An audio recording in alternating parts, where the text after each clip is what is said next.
I was in my office with another devotee colleague of mine, and we were making some posters and trying to take a printout. And we took a printout, and then we were not happy with the font and the looks of the poster and the title. So we slightly changed it, took another printout, and while we were doing, suddenly when I gave a print command, it was not printing for some reason. And then we were trying to figure out, and then we found that the printer cable had actually come off. And then when I picked up the printer cable, it was lying on the ground, and then tried to fit it back into the printer. I just saw that there were many pins, and then fitted it back and then took another printout. We were marveling at the technology. Just you see, I changed something here on the keyboard, on the screen, and the font, all of that changes. And all of these signals are going through this cable. And it's such a marvelous thing. Modern technology is, modern gadgets are. And just a few days later, I was in the ashram prasadam hall. We were served full oranges as part of the prasadam. And that particular orange that I got on my plate had a small stem sticking to it. Before I peeled the orange, I just even gently touched it, and the stem came off. One thing that struck me was the stem had a star-shaped protrusion thing, and the depressions correspondingly in the orange fruit, and I tried to place it back.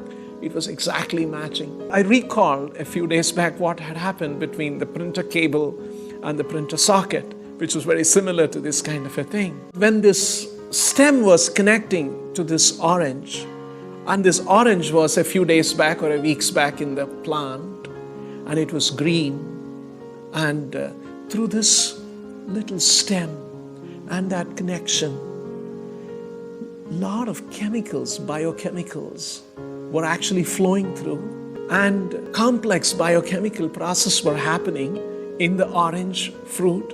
And all of these chemicals are flowing from the water, from the earth, and then the sun and the oxygen and all of these things. And isn't it a very marvelous thing?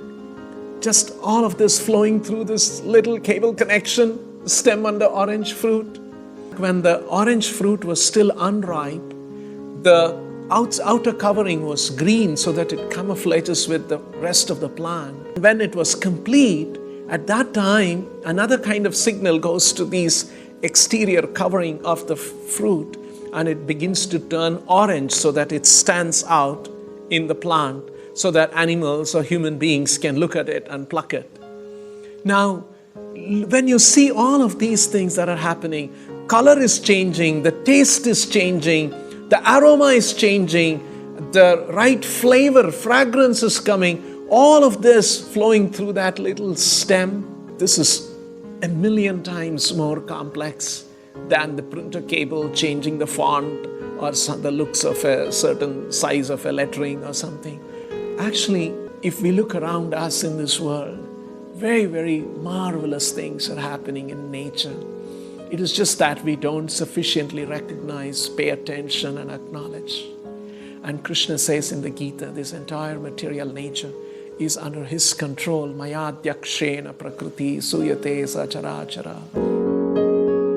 It's actually Krishna's control, Krishna's superintendence that's making this material world. We don't recognize it.